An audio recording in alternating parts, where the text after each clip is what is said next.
jàmm ci Sans Frontières TV ñu ngi leen di gërëm bu baax a baax ci ànd beeg ñun am mbégte dellusiwaat ak yéen ci beneen numéro parcours Sans Frontières tey nag ñu ñëw fii ci Bayax fekk si Mouhamadou Madana Kane banquier la woon mais tey moo jiite start-up Dundu di mouvement wala parti politique bu tàmbalee fës lool ci langue gi Mouhamadou Madana Kane itam tàmbalee ràññeeku waaye sénégalais yu bëri nag bëgg a xam dëgg-dëgg mooy kan lan lay proposé askan wi mais fan la jaar lan la ndaw réew mi aussi mën a jàng ci parcours am boobu ñu ñëw tey ngir jaaraat ci Mouhamadou Madana Kane donc mooy ganu parcours Sans Frontières aimé leen vidéo bi partagé yokk doole seen chaîne ñu dellusiwaat ci parcours Mouhamadou Madana Kane fekk si ko fii ci Bayax gis ngeen ne nag kon week-end dafay nekk baykat nag yee ci suñu ginnaaw moo leen di toppatoo dinañ leen woon ci kanam sax ay image yoo xam ne aussi certainement dina am lu mu gën a xamle ci Mouhamadou Madana Kane sunu ganu tey donc topp leen ñu tàmbali waxtaan bi ak moom dans quelques instants.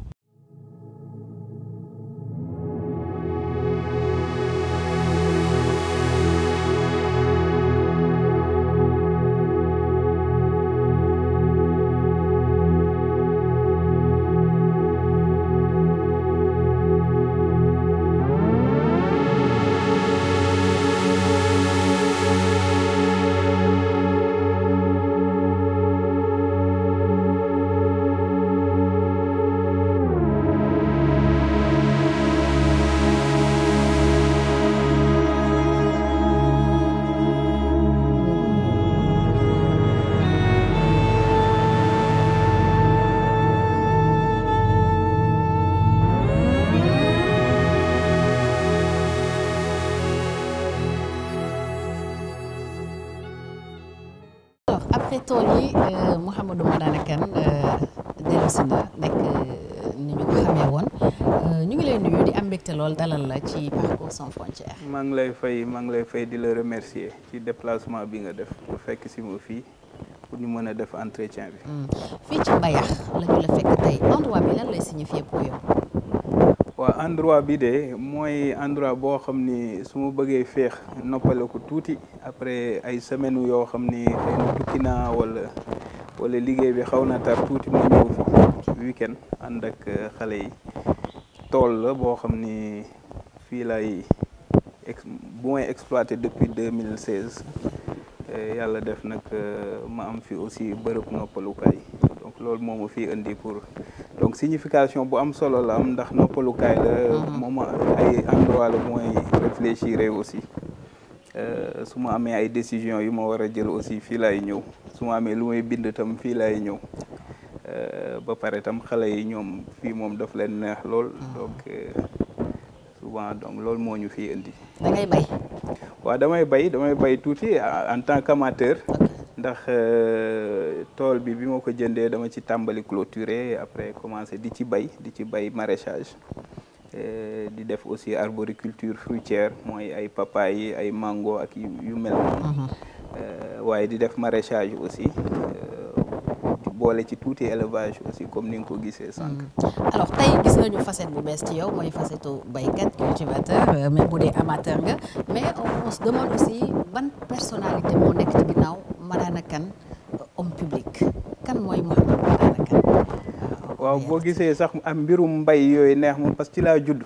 ci laa màgg parce que sama papa ingénieur des travaux d'élevage la maanaam ci mbirum élevage ak agriculture la doon yëngu. mu génnee école bu Bambey bi ñu affecté ko fépp nag ñun maanaam presque région Sénégal yëpp jaar nañu fa ndax sama papa dañ ko doon affecté tout le temps ma juddoo Thiès waaye boo gisee ma am passion boobu ci mbay ak élevage foofu la jógee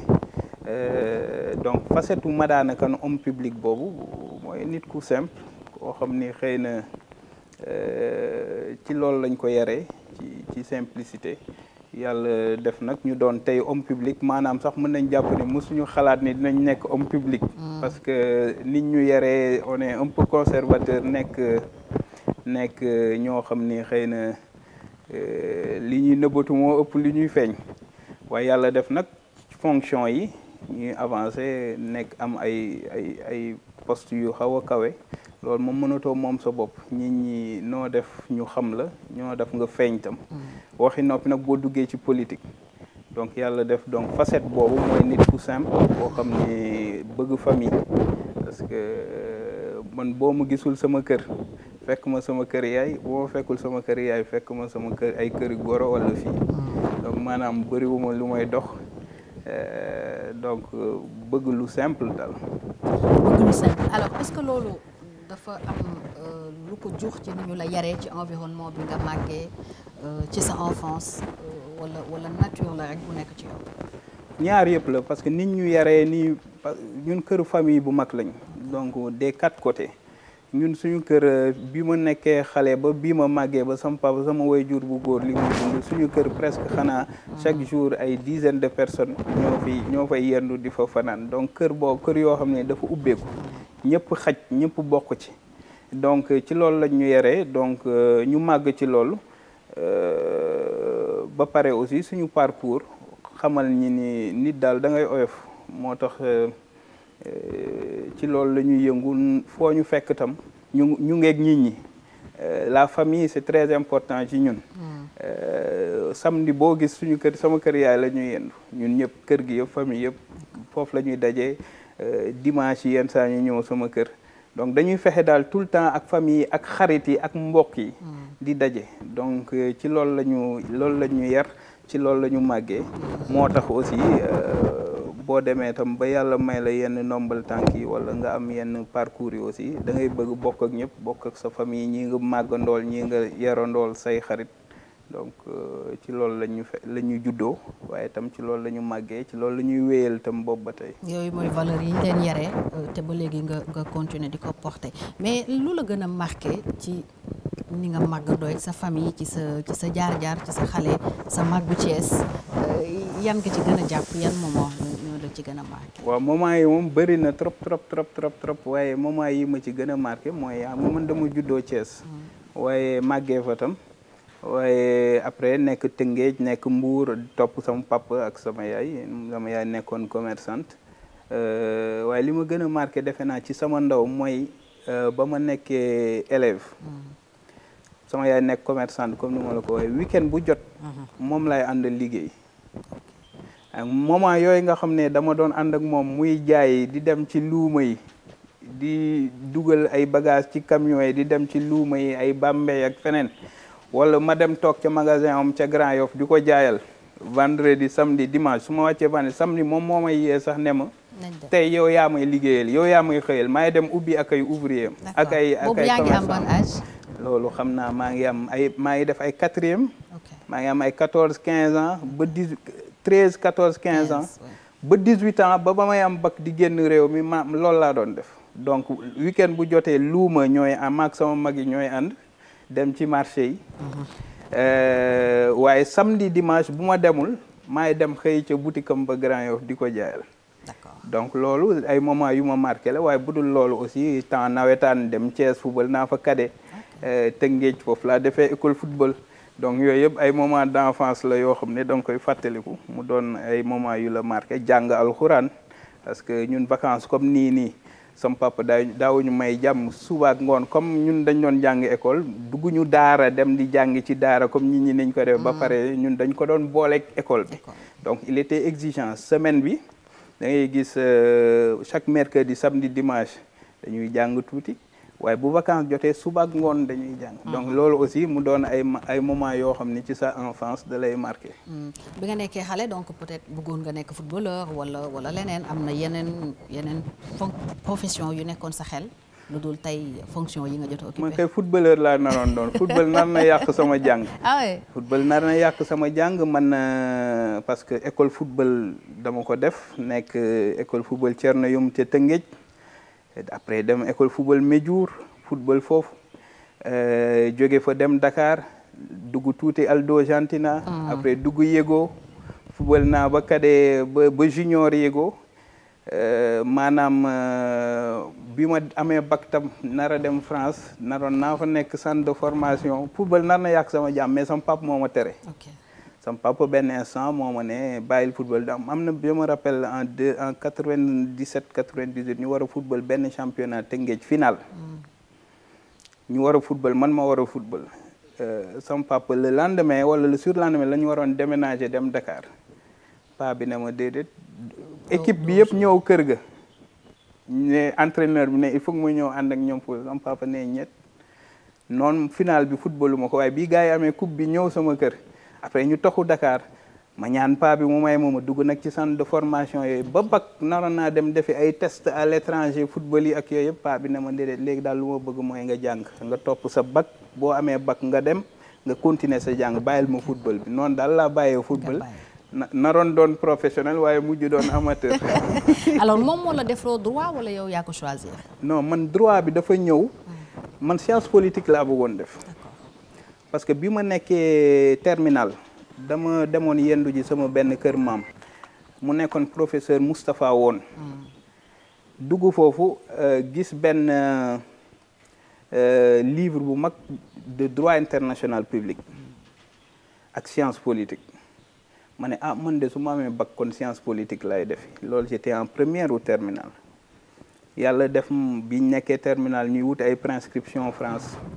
ma déposé université Montpellier préinscription bind ci science politique que moom laa bëgg a def première année ma am bac war a dem gars yi admettre ma foofu ne ma nag pour nga def science politique il faut nga def droit d'abord il faut nga def droit 3 ans soog a mën a dugg science politique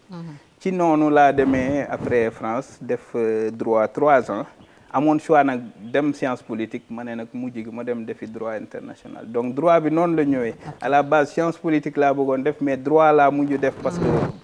pour yegg licence science politique il fallait nga def droit mujj nag doon lu ma passionné noonu la jàng droit bi ñëwee ci sama parcours. alors formation bi entre Montpellier Aix-en-Provence Londres ak Boston naka la demee woon métti woon na amoon nga si ay difficultés wala tout s'est bien passé. waaw tout s'est bien passé parce que dañ ko planifié. xam nga dama am bac fii en 2001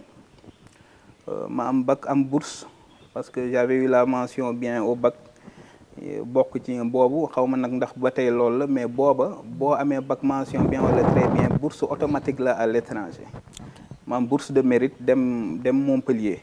def 3 ans comme yi ma la doon wax léegi def 3 ans droit am sama licence dem Aix-en-Provence parce que maîtrise droit international la bëggoon def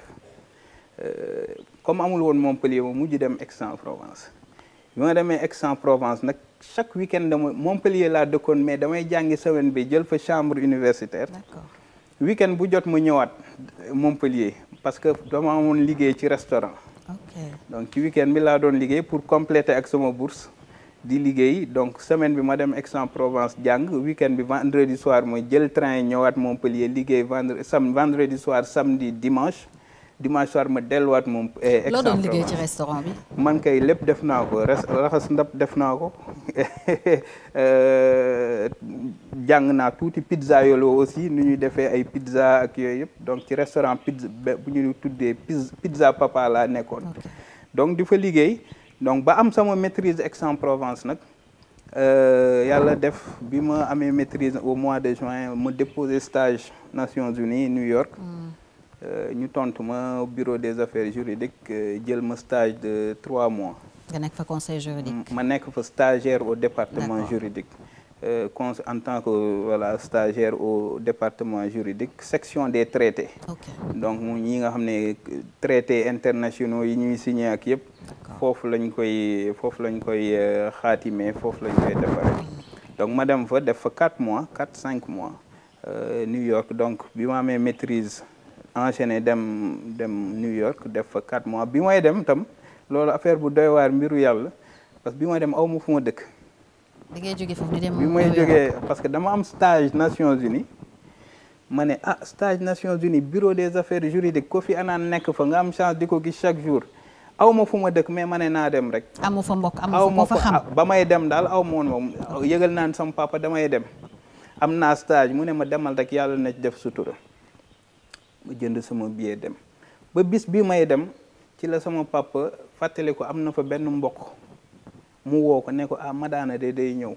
dafa am stage Nations Unies ma nekk donc ci quartier Fulton Street foofu ca New York Haalpulaar yi ak sénégalais yëpp nekk foofu ma ñëw nekk ak ñoom ci chambre dëkk ak ñoom foofu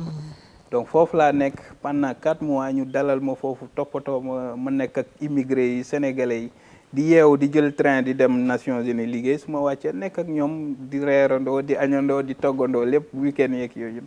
noonu la ma yàlla suturaale ma dem def 4 mois 5 mois pare sama stage foofu après nag dem ñibbi si France dem Paris nag ci laa jógee dem Paris jóge Montpellier jóge Aix-en-Provence enchaîné Paris ma demee Paris def sama master en droit international économique defee sama master am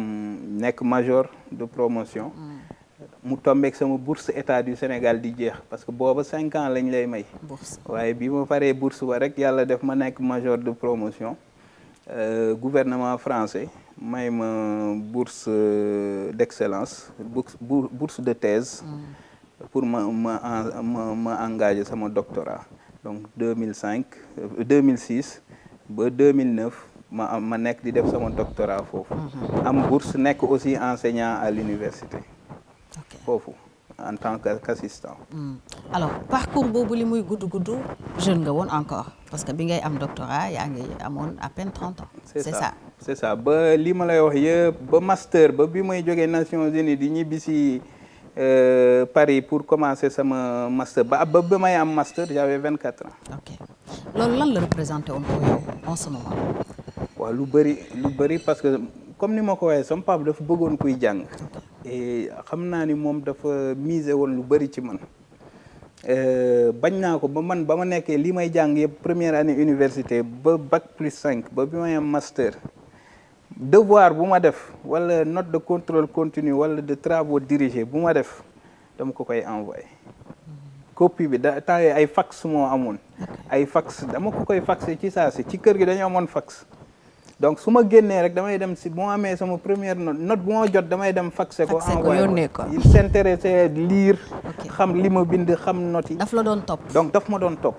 doon topp et puis suñu complicité sax boo xoolee ci loolu foofu la juddu dëggantaan donc ça représentait beaucoup parce que moom dafa amoon yiite lool ci kuy jàng te aussi xam naa mu fondé woon aussi ay espoir yu bëri ci man donc parcours boobu yëpp ma doon ndaw mais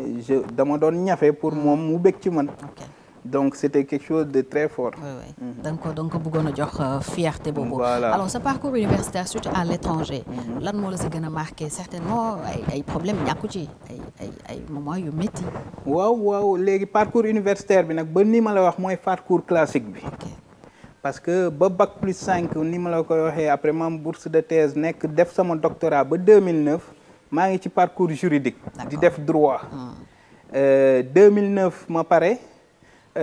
foofu c'était bien parce que période boobu yëpp entre 2005 2009 commencé naa am xaalis parce que état français mu ngi may fay 1500 euros may jàngale à côté donc facilement 2000 euros dama ko doon am par mois à l'époque à 24 ans donc amatuma problème jafe-jafe école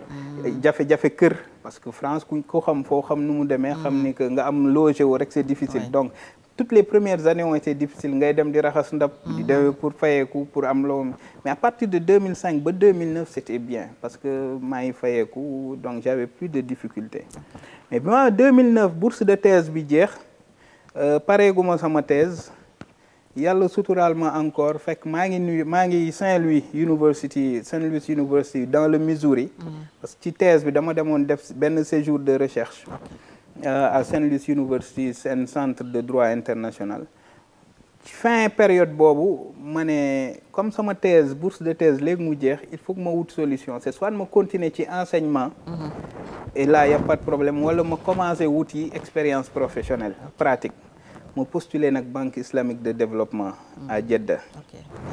Arabie Saoudite donc yàlla tombé bi ma demee defi samay entretien Jeddah ñu jël ma ne leen octobre laay mën a tàmbali octobre 2009 mu tombeek sama bourse de thèse jeex ma dem octobre 2009 tàmbali ba Arabie Saoudite entre 2009 ba 2012 nag ma nekk di bind sama thèse fekk na recherche yi ma waroon def yëpp def naa ko France may bind sama thèse waaye saa yu ma amee congé 1 mois lay ñëw dem France tëju ci bibliothèque yi di bind di bind pour pare parce que foofu aussi sama papa tenait à ce que je fasse ma thèse parce que bu doon xaalis rek maa ngi doon liggéey maa ngi doon voyager partout parce que banque islamique de développement banque de développement la may wër les quatre j'étais toujours entre deux avions di voyager mais mon père tenait à que ma def thèse bi donc su ma amee congé may dem France pour bind su ma week-end yi aussi quand j'étais à Jeddah ci damay tëju sama bureau di bind mais bi ma demee ba am sama doctorat nag ba soutenir ma ne man maa ngi ci banque léegi waaye sama parcours droit la donc il faut que ma mottali sama jàng am un diplôme en banque et finance am aussi un diplôme en économie finance ak yooyu ci laa demee inscrire Londres London School of Economics donc mu nekk ci école yi gën a mag ci àdduna ci mbirum économie finance ak science politique donc ma dem def master administration publique di dem presque chaque week-end di dem pour jàngi par moment aussi c'est toute une semaine ma jël vacances jël congé bureau dem ba am sama diplôme master en administration publique waaye 2016 loolu 2013 la woon bi ma paree 2012 rek 2013 dama inscrire Londres donc bi ma amee paree loolu tam ma jëlaat une année sabbatique dem Boston ci laa defi nag une année gouvernement américain département d'État may ma bourse pour leadership pour ñi nga xam ne ñu ngi ci en milieu de carrière ci laa dem inscrire banque fële université de Boston nekkaale fa voilà di def ay cours de séminaire ci leadership ba amaale ci certificat banque et finance et développement économique donc loolu moo indi Boston bi ci biir loolu moo indi London School of Economics bi ci biir parce que dañ dem ba ci biir ma ne droit bi rek doyul ndax léegi ci banque laa ne ci mbirum économie laa ne ma dem compléter sama jàng am ñaari master yi jafe-jafe yi nag defe naa surtout ci période bu jiitu bi la parce que man jóge naa fi Montpellier comme ni ma la ko waxee di dem Aix-en-Provence war a am examen le lendemain dimanche la comme ni ma ko waxee jóge Montpellier dimanche war a yegg dimanche ci guddi war a defi examen lundi ñu arrêté ma ci train ndax dama jëndoon carte de transport boo xam ne dama ci def li ñu doon waxtaan yooyu réduction carte 12-25 boo nekkee entre 12-25 ans da ngay am carte d'accord ma jënd sama billet avec la carte mais yow jour boobu yoruma sama carte contrôleur yi arrêté ma ne ma il faut que ma fay wala la yoruma dara ay pénalité ñu ne ma c'est soit nga fay wala ñu yóbbu la gendarmerie te yoroo loo fayee. te yoruma lu ma fayee te maa ngi war a am examen le lendemain à 10 heures. noo génnee ci situation ñu yóbbu ma. gendarmerie ñu yóbbu ma ci gendarmerie gars yi ne ma il faut nga fay boo fayul duñ la. ñaata nga waroon fay duñ la bàyyi. est-ce que c'était pas ay 80 euros 90 euros yu mel noonu. ma ne man yoruma damay jàngi te dama na liggéey woon war a jàngi te dama am examen maslaa ak gars yi rek ba gars yi bàyyi ma dem. donc yooyu yëpp ci ay jafe-jafe la wala nga nekk ci restaurant di liggéey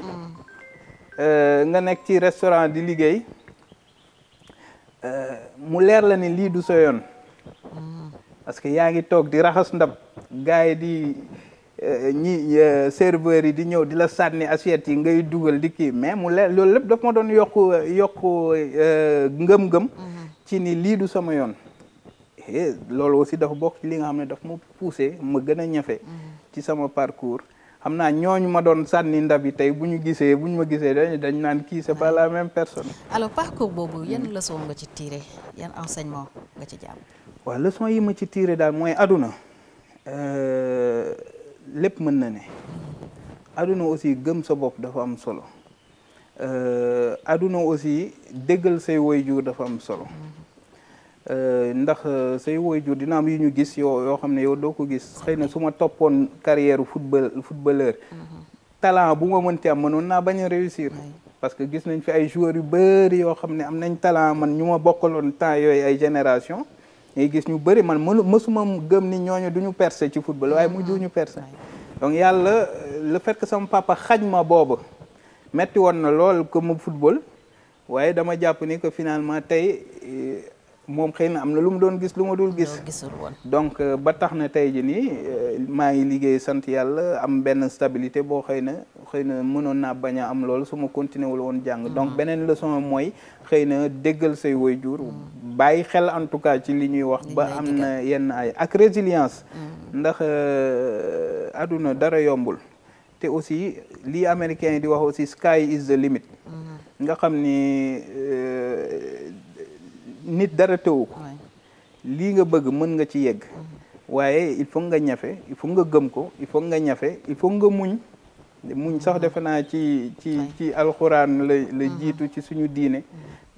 allahumma as-sabirin yàlla ci ñii muñ la àndal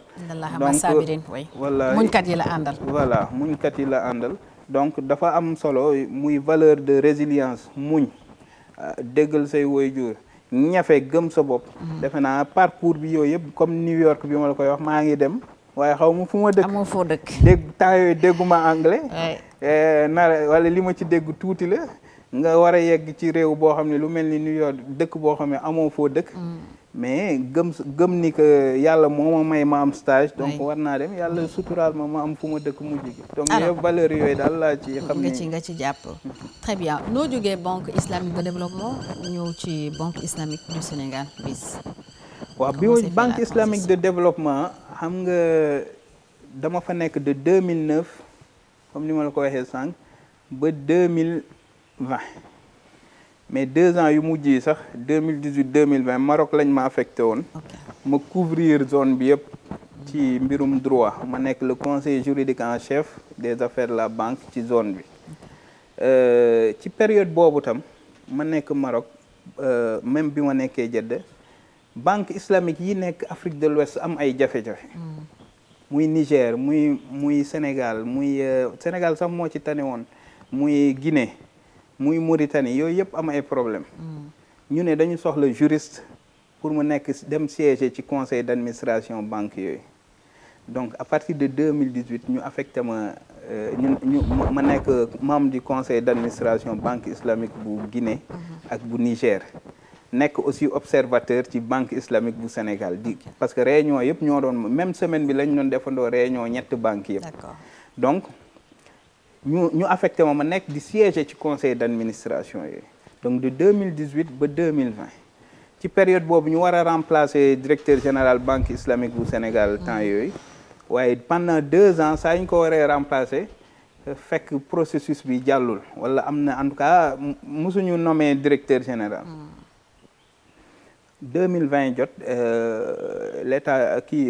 banque islamique de développement ne bii pas moom il faut que ñu changer kii fi nekkoon mënatuñ ko fi garder donc parce que renouveler nañ ko ñaari yoon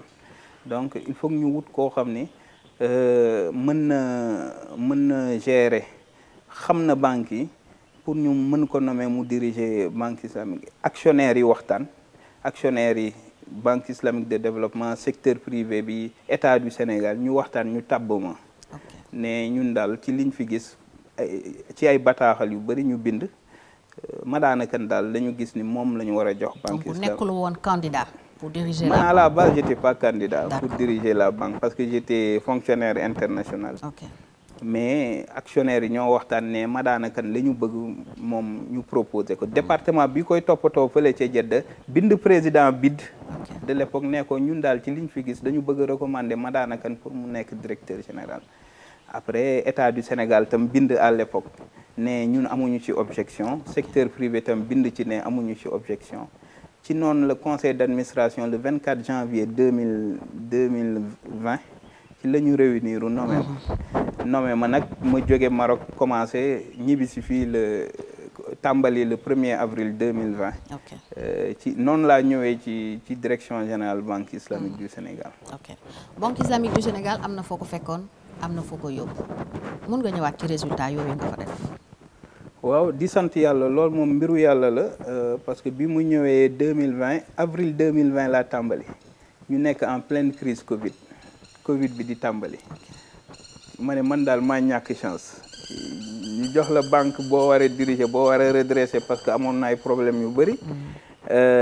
nga ñëw tam Covid ñëw ñi liggéeyatuñ ñi ñuy wax ay télétravail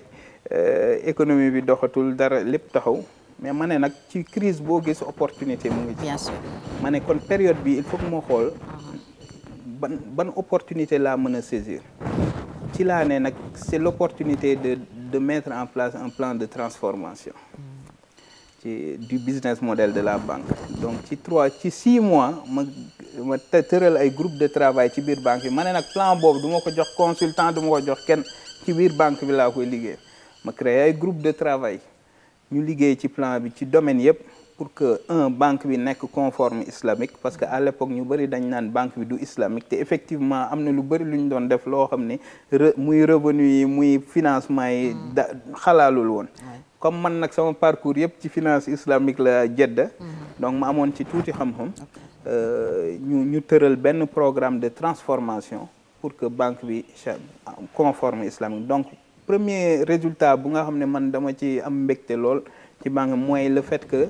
taux de conformité bi dama ko yóbbu après presque à 100%. muy ci financement yi muy ci dépôt yi ci loolu tam ci liggéey boo xam ne dañ ko def pour mu metti woon lool ñu créé ma tëral comité charia wu banque islamique bi amul woon tëral aussi un comité charia interne ci biir banque bi amul woon loolu dimbali ñu daal ba finalement banque bi tey ji ni mën nañ ne ANCAR ba ma fay bàyyi financement yi ak dépôt yëpp presque c'était à 100% islamique. man dem naa ba génnee ay dépôts yoo xam ni ay presque ay 15 16 17 milliards ma génnee ko parce que dama jàppoon ni conformul xalaalul ñëpp ne banque ba léegi mu daanu mais sama ngëm-ngëm moo nekkoon ni que ñii ma fal foofu teg ma foofu bëggoon nañ ma transformer banque bi ci côté boobu mu jaral ma génnee 17 milliards yi waaye yàlla dafa indiwaat ñeneen indi ñëw dugal fa seen parce que yokk nga chiffre d'affaires bi donc conformité islamique bi mooy sama satisfaction bu jiitu deuxième bi ma fekk banque bi total bilan mooy yéen li ngeen di wax chiffre d'affaires 330 milliards à peu près bi ma fay jógee maa ngi ko yóbbu presque à 750 milliards ci chiffre d'affaires donc doublé nga ko bénéfice bi mooy boo génnee say charge yëpp ba fay l'impôt yëpp bi muy ñëw maa ngi ko bàyyi woon ay 4 milliards 5 milliards man bi mu fay jógee 12 milliards lañ ko yóbbu bi ma fay jógee 12 milliards la ñu yóbbu chiffre d'affaires presque 3 fois la ñu yóbbu bénéfice net bi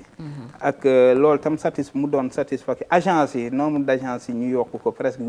banque islamique bi ñu koy commencé xam di ko gis fépp boo xoolee ci diir boobu la 2020 2023 parce que dañu amoon benn programme boo xam ne il fallait que Sénégal nekk banque islamique nekk fépp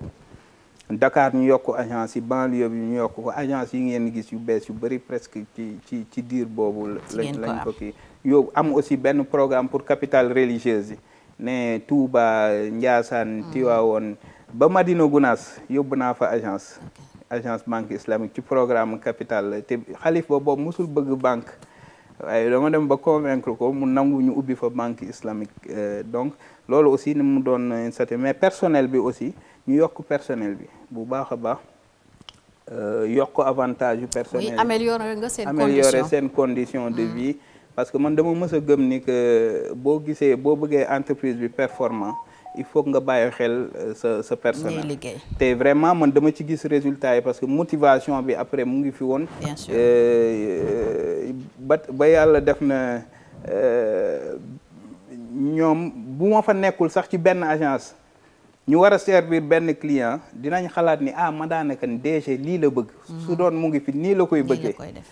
et donc les gens dañu demoon ba épouser valeurs yi nga xam ne moom lañ doon incarner mu doon après généraliser wu loolu tax aussi ba finalement nit ñi niñ doon gisee banque islamique beneen bët lañ ko doon gisee beneen satisfaction aussi mooy ay entreprise yu bëri yu nekk Sénégal yoo xam ne doole bi ñu soxla pour ñu mën a avancer banques yi duñ leen ko jox banque locale yi sinon il faut nga dem ci ay Société Générale wala nga dem ci banque marocaine yeeg yooyu te ñooñu duñu ñeme suñu entreprise yi ñun bi ñu ñëwee comme yàlla mayoon nañu ñu yokk capitalu banque bi ma jàppale fi aussi ay entreprise yu mag yoo xam ne gëmoon naa ni bu ñu leen poussé dinañ mën a avancer loo ci seen wóolu leen ba tey ji ne du ma tudd tur mais am na ay entreprise tey yooyu gis Sénégal yoo xam ne yu mag a mag la c'est parce que bii ma ñëwee jàppale nañ leen pour que wóolu leen pour ñu avancer loolu aussi mu doon satisfaction bu rëy kon say résultat ci banque islamique certainement bokk na ci say fierté yu gën a mag waaw fierté bu ma parce que man banque islamique en réalité du comme ni ma la ko waxee sànq du loo xam ne dama ko wutoon te bi ma fa nekkee période boobu presque dama entre parenthèse sama vie. ok banque bi rek nga doon toppatoo banque bi rek laa doon tukki wu ma dew ma ci fenn samay réseau professionnel sax à l'étranger toppatootuma ko woon nekk rek les mains dans le guidon di liggéey. Donc parce que da nga bëggoon def résultat. parce que dama bëggoon li ñii ma wóolu ba jox ma banque bi pour ma transformer ko ba image bi sénégalais yi di am ci banque bi mu doon beneen ba conformité islamique bi mu nekk xalal ba chiffre d'affaires bi yokku mu jëlee banque bi leneen li mooy jëlee ko 8e place ba 3e place. oui. donc ci diir boobu mu jógee 8e place ñëw ba 3e place sama objectif moo nekkoon yóbbu ko ba 2e place au moins. mais donc loolu liggéey la laajoon transformer les ressources humaines transformer business model bi. donc presque ci loolu rek laa nekkoon donc ci sama fierté yu gën a mag la bokk. aussi am satisfaction que personnel bi lii ma fa nekk yëpp gis nañ ci seen bopp. donc loolu aussi mu doon fierté bu mag donc ci samay fierté professionnelle yu gën a mag la bokk. vraiment mais am na aussi yeneen yoo xam ne loolu avant ma fay ñëw la ci pays yi ma dem régler fa ay problème ay muy ci microfinance wala ci santé wala ci éducation wala ci sa cadre liggéey. sama cadre liggéey donc loolu aussi mu doon ay. ban la ci gën a marqué alors am na ci benn bu ma gën a marqué loolu Gabon la woon vraiment ñu dem defi benn projet boo xam ne dafa désenclavé benn zone boo xam ne tali amu fa woon tali mais biñ fa demee mu sori mais def nañ presque 24 heures di dawal mais le fait que ma contribuer ci projet boobu ci financement am ci évaluation am ci structuration am ba finalement tey jii nii ñooñu mën a am ay accès à la santé à l'éducation mën a voyager normalement loolu ci satisfaction yi gën a mag la bokk. am na nag yeneen ak yeneen exemple mais ma wax boobu rek. mais am na ci yeneen yoo xam ne gën na ma marqué mais boobu ci la bokk. ci la bokk le 28 février 2023 su ma la ko waxee lan ngay xalaat. 28 février 2023 c'est la date où j'ai quitté la banque islamique. bis boobu le conseil d'administration bu banque islamique du Sénégal daje ne dañu lay wàcce. mu nekkoon surprise ci ñu bëri parce que yaa ngi doon def ay résultats yu baax. noo dundee moment boobu. boobu moment de surprise la parce que lu leer ba leer mooy le 19 décembre 2022. le conseil d'administration bi comité nomination njëkk a réunir. ne Madana Kane mandat mu ngi jeex au mois d'avril mars lay jeex waaye dañu recommander ñu. reconduire ko dès maintenant loolu comité nomination moo ko proposé conseil d'administration tegu ci quelques jours après à la majorité ñu décider que dañuy reconduire sama mandat pour 3 ans additionnels parce que ci ñun suñu gis-gis comité bi dafa newoon du ñu bàyyi ba avril mandat bi jeex ñu soog ko renouveler il faut que ñu renouveler ko au moins 2-3 mois avant donc ñu renouveler sama mandat au mois de fin décembre 2022 pour 3 ans additionnels alors ñu dem ba ci biir di waajal conseil d'administration février pour la clôture des comptes parce que résultat yi bu jeexee exercice bi après commissaire aux comptes yi dañuy ñëw def chiffres yi mën a def comptes yi loolu conseil boobu moo nekkoon le 28 février 2023 donc à ma grande surprise ci conseil boobu bi ñu demee ba commissaire aux comptes yi ñëw arrêté comptes yi ba conseil d'administration arrêté les comptes félicité ma encouragé ma remercier ma ci effort yi ñu def après ñu ne léegi dañuy def huis clos bon ci huis clos boobu man ma dem toogaat sama bureau bi ma toogee sama bureau biñ paree huis clos bi dama jékki-jékki rek am ñu ñëw ñaari ci administrateurs yi ñu ne ma yow de gars yi am nañu la ma ne lu xew ñu ne ma gars yi de nee nañu duñu renouveler sa mandat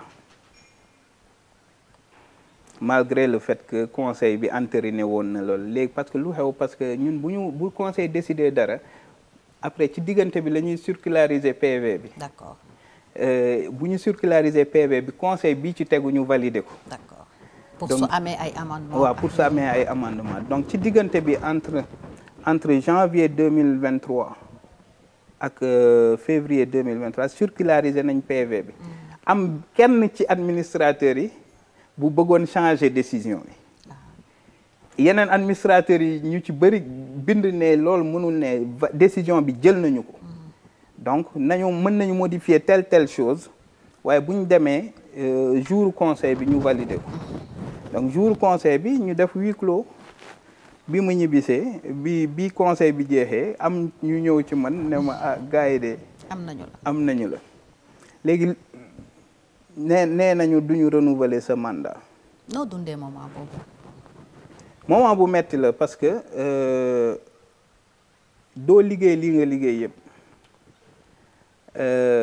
ñafe sacrifié wu ñu félicité la PV conseil d'administration yëpp li ma fa nekk yëpp ay félicitations parce que les résultats étaient visibles ñu dindi fa aussi caaxaan bu bari bu fa nekkoon donc nga jékki-jékki yow pour yow yaa ngi ci yeneen ñu jékki-jékki nga ñëw toog sa bureau ñu ne la sa mandat jeex na. kenn du ko renouveler dama sant yàlla parce que xam naa ne au moins man li ma waroon def naa ko. sa première réaction sama première réaction c'était d'appeler mon conseil mon comité de direction. avant ngay woote personnellement. non biñ ma koy dama ne alhamdulilah. ñii fa toogoon sax loolu laa wax dama leen ne ah oui mais alhamdulilah. mais parce que xam naa am na ñoo xam ne sama toogaay foofu arrangé wu leen woon. oui loolu moo indi gars yi am nañu la. am na parce que lu ma découvrir après. d'accord mooy que après am na ay clients yoo xam ne instrumentalisé ne lañ leen. ñu bind Arabie Saoudite naan leen waa Madana du toppatoo suñu ay dossiers Madana nii Madana de fekk man ñooñu du ma woon sax diriger donc ils ont créé ay gros clients la ñu woon. waaw ay clients normaux. Okay. Ils ont créé un scénario. yóbbu ay dossier banque islamique de développement ay réclamation ay Madana dañ koy woo duñu jël ay yére détails yu mel ne nga xam ne c'est des choses importantes pour une banque de développement loolu benn ci mbiri la waaye beneen affaire bi mooy man banque islamique de développement dañ ma détaché woon fii bi ma gars yi renouveler lee sama mandat au mois de janvier 2023 boobu dama leen bind ne leen comme conseil d'administration renouvelé na ma sama mandat te yéen sama poste bi nekk foofu da ngeen ko réserver donc je suggère que je suggère de démissionner comme ça ngeen mën a libérer poste boobu ñeneen mën ko jël comme conseil d'administration renouvelé na ma sama mandat de 3 ans te man am naa liggéey boo xam ne jeexalaguma ko fi pour ne pas vous pénaliser ma bind président bind ne ko damay démissionner yàlla def ñoom ca la ñu xamee ni man renouveler nañ ma sama mandat te ndekete am na ñu nekkoon foofu ñu ngi doon xaar sama 3 ans jeex ñu ne ma ñibbisil parce que ci diggante bi banque islamique de développement dañu changer président man bi ma fi ñëw président bi fa nekkoon ak ci diggante bi beneen président boobu ba mu ñëwee am na ñoo xam ne ba may ñëw bëgguñu woon ma ñëw ñoom ñoo nekkoon ak président bu bees bi donc ñoom ñoo ngi doon xaar sama 3 ans jeex pour ñu ne la nga ñëw ñu ne ma naa ñibbisi waaye ci 3 ans yi man bi ñu ma renouveler ma bind leen ñu yëg nii donc que conseil d'administration renouveler na ma sama mandat te ñoom am na yeneen plan yu ñu amoon ci la ñu instrumentaliser yenn membre conseil d'administration pour ñu changer seen avis donc parce que bi ma démissionné ci la ñu yëg ni sama mandat renouveler nañu ko donc ñu instrumentaliser yenn membre conseil d'administration en tout cas yenn ci seen administrateurs yi ñu ne leen ñun Madana dañu bëgguñu ñu renouveler mandat parce que bi may ñëw neexu leen woon waaye ci diggante bi renouveler nañ ma sama mandat te yëguñu ko defe naa foofu la coow li jógee ba gars yi finalement décision bi ñu jëloon ñu changé ko mais ma xam ne ndogalu yàlla la parce que ci diggante bi lu bëri xew na fi te maa ngi ciy sant yàlla tey jii nii banque bi boo gisee maa ngi sant yàlla seen résultat mu ngi continuer di demee nu mu dem ça veut dire fondation yi ñu fa bàyyi baax dëgër na parce que tey les résultats continuent d'être taux de sinistralité du portefeuille bi ma fa bàyyi woon presque moo fa am ba tey ça veut dire que clients yi ñu doon lebaloon ne ñoo ngi continuer di fay liggéey bi mu ngi continuer di demee nu mu demee résultat bi mu ngi continuer di stable donc ça veut dire que fondation yi ñu fa bàyyi woon baax na te loolu moo ci am solo donc boo nekkee ci yenn postes yi nag il faut t'attendre à tout parce que dina am ñu la bëgg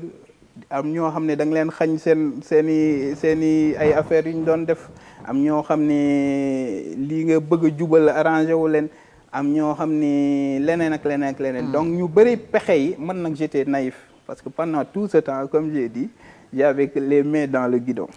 nekk daawoo xalaat dara daawoo xool dara daawoo non d'autant plus que man banque islamique de développement moo ma fi indi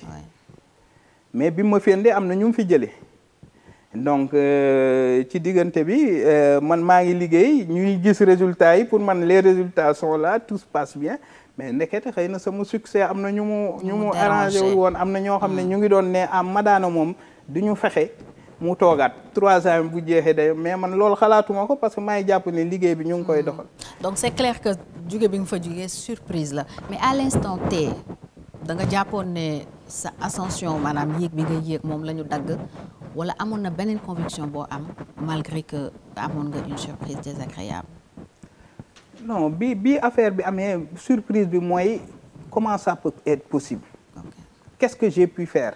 loo xam ne nit ñi duñ renouveler qu'est-ce qui fait que ñu renouveler woon sama mandat déjà ba man ma jël ci ay décision ba démissionner banque islamique de développement ñu jékki-jékki ne ma sa mandat renouveler wuñu ko tout de suite c'est des interrogations parce que doo xam fu mu jógee parce que mënoo njortuloo ni que am na ñoo xam ne xëy na bëgguñu nga toog ci poste bi parce que ça ne m'a jamais man j'ai jamais été ay poste DG bi mosuma ko dund sax man sama oto sax maa ko doon dawalal sama bopp boo xoolee donc maa doon dawalal sama bopp aw ma garde du corps aw ma dara donc je vivais le plus naturellement possible damay dox di dem di sama restaurant donc j'ai jamais senti que j'étais DG d'une banque au contraire dama mës a jàpp ni benn agent la buy liggéey mais ndekete loolu donc surprise boobu moo njëkk am mais nag après nga toog di DJ léegi nag le lendemain personnel te ñu ngi woon suñu plein 40e anniversaire nekk di waajal suñu 40e le lendemain ci la ñu waroon inaugurer centre d'affaires bi ak yeneen donc personnel bi c'est la réaction du personnel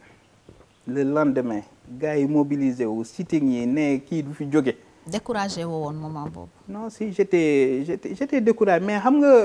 bu dee poste la boo xam ne da nga ciy jàpp dëggantaan ci la lay metti oui mais pour sa parcours waaw mais sama parcours pour man defoon naa li ma war a dem ma xam ni yàlla fii la ko yemale woon j'ai tout de suite commencé à me projeter yaa ngi doon xalaat leneen ci lan lay def leneen parce que man instant yooyu sax pour être honnête maa ngi doon ne au mois de juin juillet année boobu damay bàyyi dina fekk ma mottali li may def ma dem defi leneen. lu tax nga bëggoon bàyyi. waaw parce que j'envisageais d'autres projets j'envisageais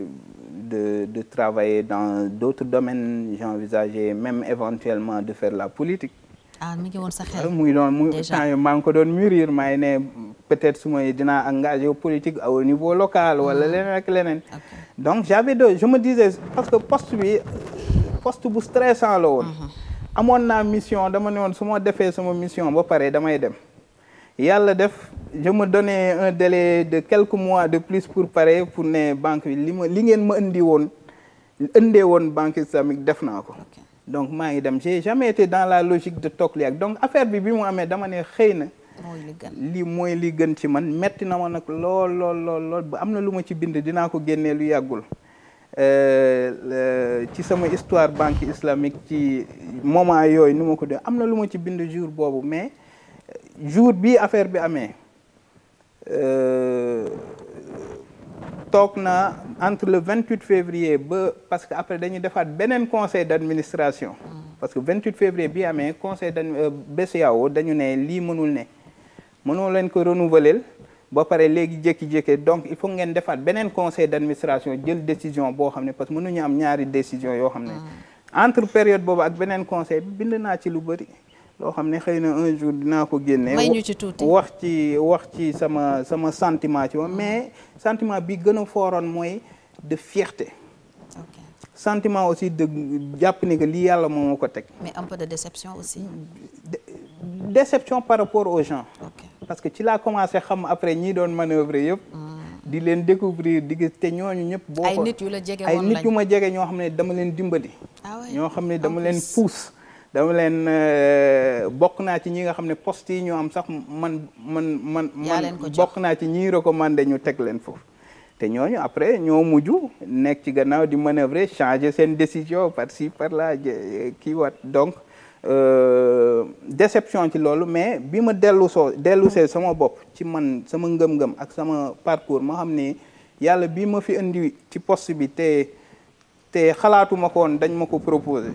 ma ñëw moom ma fi jëlee te bi ma fi jëlee aussi sama résultat ñëpp gis nañ ko ba personnel bi ci boppam bëgguñu ma jóge fi personnel boobu sax dafa mel ni changé na sa avis parce que am na lu ñu dégg ci ni ñu manifester par rapport ak jëlee bi ñu la fa jëlee nga am aussi kàddu yoo leen wax ne leen on continue le combat lan nga ci jublu woon waaw xam nga instant yooyu c'était des périodes très sensibles parce que man bi ma woowee sama comité de direction automatiquement dama leen ne c'est fini je pars jour boobu le 28 dama ne c'est bon conseil d'administration c'est souverain ñoom ñoo décidé il ne me renouvelle pas je pars mais après personnel bi moo bañ ci laa leen ne nag le lendemain bi BCEAO duggee ci biir mi ma ne on continue le combat beaucoup de gens sont venus ne me dire que mënoo bàyyi parce que le personnel là boo bàyyee fu ñu jëm te personnel bi dañu engagé dañu bëgg nga toog dañu ils vont se battre pour toi bon ma ne leen man de instant yi je suis plus dans la logique de partir mais continuons le combat mais man à cet instant te xamoon naa le conseil d'administration a toujours le li nga naan continuons le combat loo doon xalaat yaa ngi doon espérer xeex ba dellu si waat maa ngi doon espérer que l'injustice soit réparée d'accord parce que c'était une cas injustice bu leer te man gëmoon naa ni injustice bi comme teguñu ko fenn te y avait une décision de renouvellement de mon mandat déjà entériné donc injustice boobu dinañ ko réparer te comme personnel bi daf bëggoon ma toog ma ne nañu ko réparer woon da ngay toog dinaa toogaan mais xam naa mënatul woon nekk comme avant c'est clair que même su ma toogoon parce que y avait en ce moment là une cassure parce que yow bu dee ñii ngay liggéeyal ñoo la sañ a def lii te yow jiwoo leen dara lu dul lu baax ay résultats ay dividendes ak yeneen ak leneen ak sacrifice yoo xam ne yow danga ko defal sa bopp bu dee personne bu dee ñooñu ñoo la mën a def loolu finalement yow boo toogaatoon tam da ngay toogaat pour defal sa personnel mais doo leen wóolu finalement da ngay jële surtout que en ce moment là y a au moins 2-3 banques qui m'avaient proposé d'être directeur général bi ñu yégee ni Madana Kane dafa am problème ak banque islamique j'ai eu 3 offres dans la foulée parce que dama ne man bi ma nekkee banque dama xeex ne banque islamique mooy banque bi gën su ma jógee ci loolu dem ci banque conventionnelle day mel ni problème de cohérence damay am problème de cohérence ak te dama ne man dootuma liggéey ak banque boo xam ne dootuma liggéey ci banque lu dul banque islamique parce que ci sama parcours yëpp am na lu ma ci jàng am na lu ma ci xam te am na lu aussi ay valeurs yu ma véhiculé ne banque islamique mooy gën ci banque yi déjà le côté halal bi ma wax ci lu bëri donc su doon na ma jóge foofu day mel ni faj mer mais ma ne non j'ai refusé et là en ce moment j'ai lancé ma propre structure parce que yàlla def na j'ai commencé à travailler à l'âge de 24 ans j'ai été directeur général de banque à 37 ans temps yooyu j'étais le plus jeune directeur de banque du Sénégal à 37 ans ma liggéey 3 ans ñëpp gis seen yàlla def aussi sama parcours d'avant 10 ans yi ma def banque islamique am naa ci relation am naa ci réseau am naa ci ma ne lii may dem di liggéeyal ñeneen ñu ci banque bi di ci am xaalis ma liggéeyal ko sama bopp ci laa lancé sama propre structure di def conseil financier di dimbali ay sociétés ak ay états ñuy lever ay fonds mooy utiliser samay relation ñii di financer ñelee di am seen financement ñuy liggéey di avancer may structurer ay transactions ak yeneen donc finalement avec le temps je ne regrette rien maa ngi sant yàlla parce que yàlla daf lay jaarloo yenn saa yoon nga foog ni sanction la mais daf la ci jaarloo pour nga jàng am na ay erreurs yu ma def peut-être bi ma nekkee banque islamique sama environnement bàyyiwuma ci xel ma nekk di liggéey désormais loolu du ma dal donc su ma nekkee ci dara dinaa xam ni que lii nga nekk am na ñoo xam ni xëy na ànduñu ci boobaa nga xam nga jël say matuwaay mën ko gérer mën a conscient de ton environnement d'avant. Mais je suis d'habitude conscient de mon environnement parce que sama poste de banque islamique bi nekkul sama poste bu jiitu ci management. Mais c'est que liggéey bi dafa passionnant woon tellement à la banque islamique mu nekkoon aussi liggéey bu am bu laaj sacrifice. Donc j'avais pas le temps de nekk fii ci ay détails. Aussi nga bëggoon mériter benn confiance. ma bëggoon mériter benn confiance bi sax elle était là. Oui. Mais voilà mériter ça et puis prouver que effectivement dama bëgg a jëlee banque islamique fii yóbbu ko fii. Donc looloo taxoon j'étais pas mais erreur yu bëri yoo xam ni ou des nuñ koy waxee des errances des manques de considération ci yenn aspects yi loolu dootuma dal. Donc jàng naa ci mais te alhamdulilah boobu ba tey lu ma gën a maa ngi sant yàlla parce que ba tey ji ni bu ñu waxee banque islamique tudd ma ci. muy client yi muy personnel bi muy ñeneen ak ñeneen. dugg naa benn agence sax fekk fa sa photo ba léegi. waaw loolu ñu ngi ma koy wax apparemment ba tey. il y a juste quelques mois. ci yenn agence yi boo fa demee. samay vidéo samay loolu lépp mu nekk des témoignages de considération personnelle bi tey ba tey dañ ku dem agence xam ma dañ ko yóbbante ci man ndax voilà liñ fa bàyyi ak yoon bi ñu ànd ak ñoom mu doon ànd jàmm ak salaam yërmande ba ñu bëri ci la ñu amee kër ñu bëri ci la ñu amee takkee jabar ñu bëri ci la ñu fajee seeni waajur ak yeneen donc yooyu yëpp c'est des moments de satisfaction mais pour man àpp la woon rek lu waroon ñëw na jàll na et c'est derrière moi maa ngi sant yàlla et je suis content de voir que la banque continue de se porter bien même si je pense que potentiel bi ëpp na li ñuy kiiwee nu muy demee tey mais alhamdulilah daal alors le 7 octobre 2023 nga lancé Startup Dundu donc du woon revanche mais c'était peut-être une volonté de servir comme ni ko waxee parce que amoon nga déjà yéene wu dugg ci politique lan moo la motivé woon pour que nga dem defi politique alors comme ni ma la ko waxee déjà bi ma xamee ni sama objectif banque islamique presque maa ngi koy atteindre à 80% benn 20% moo desoon dama ne woon bu jeexee leneen laay defi devenir un industriel par exemple def agribusiness wala gérer d'autres structures wala yu dul banque ak yeneen dans le pétrole et le gaz yooyu yëpp c'était des projets parce que amoon na ñu ma ci doon approché ma ne pourquoi pas faire la politique c'était différemment nature nag parce que politique li mu laaj je suis l'inverse de ça mooy fës nekk tout le temps dans le visible nekk ñu lay gis ngay discrétion manque ça n'a jamais été mon parcours mais xalaatoon naa ko déjà ne xëy na ma engagé wu en politique donc bii affaire banque islamique bi amee automatiquement dama ne xëy na yoon la te ñu ngi doon wax élection 2024 présidentielle ci laa ne damay lancer au moins sama mouvement Dundu engagé wu bokk ci élection yi pour mu nekk sama lancement politique donc ci loolu laa décidé volonté de servir principalement parce que ku xam politique xam ni boo ci duggee coono nga ci gën a daj ka leneen mais dama jàpp ni réew mi am na lu ma defal li ma defal mooy à l'âge de 18 ans daf ma fayal bourse ne ma demal jàngi France di ma fay weer bu nekk 300-400 euros vacances ñu may jox billet d'avion may ñibbisi di nemmeeku samay waajur di dellu ñu may jëndal sama ay fourniture ak yëpp ñu toppatoo ma pendant 5 ans loolu ubbil ma buntu ba ma toog France liggéey dem Genève après loolu waxuma ko ci aussi parce que période bi may def sama thèse damay dem Genève aussi Nations Unies nekk fa consultant ci yenn structures yi foofu donc après dem banque islamique de développement voyager fépp ci àdduna ñëw directeur général banque islamique loolu lépp lii ma ko may mooy parce que état du Sénégal à un moment am na lu ma ji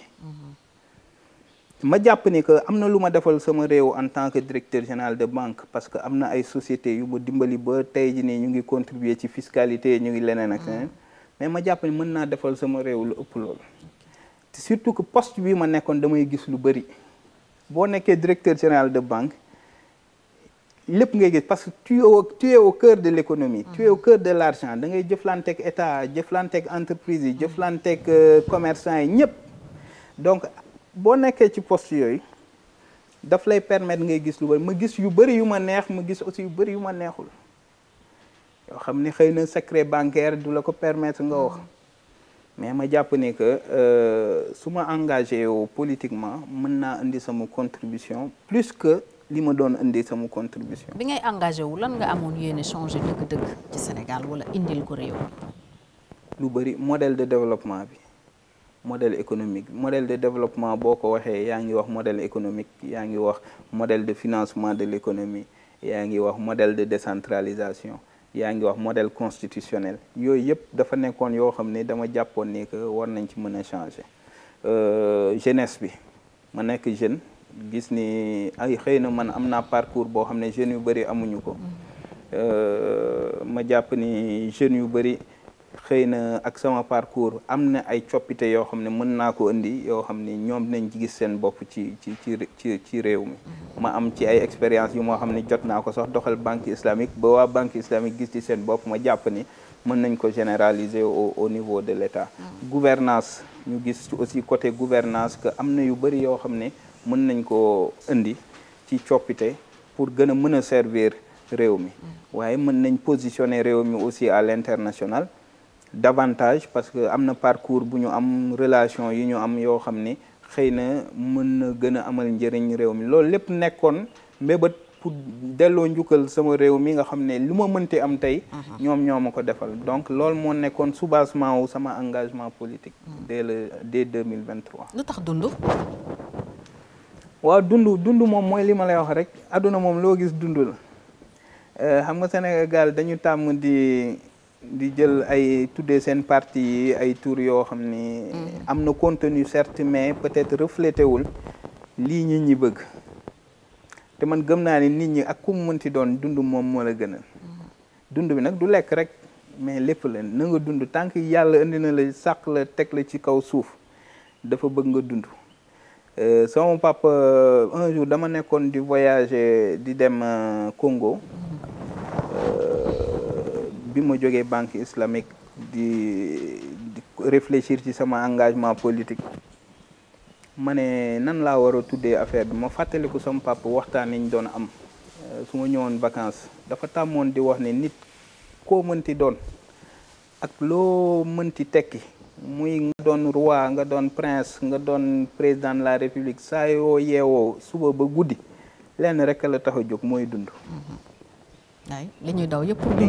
pour dund la c'est vrai ma ne donc tiens je vais m'inspirer de ça pour créer sama parti au début li ñu ko tuddee woon mooy leneen mën na ne. d'accord dañu ne woon leneen mën na nekk. d'accord après ñu dem ba de fil en aiguille ñu tuddee ko dund leneen. après mujj ne parti bi nañ ko tuddee dund. après la vision ñu tuddee ko dund leneen donc dund noonu la ñëwee pour permettre justement bàyyi xel nit ñi. ci nan la ñu war a dundee kii nekk ci biiru ndeyam ba muy màgget lan la soxla ñu doon ay sénégalais loo xam ne jarul ñuy jël ñeneen ñi li ñuy def waaye ñu jàpp ni que ma diw soxna Fatou mi nga xam ne toog na fi tey âge bi mu am ak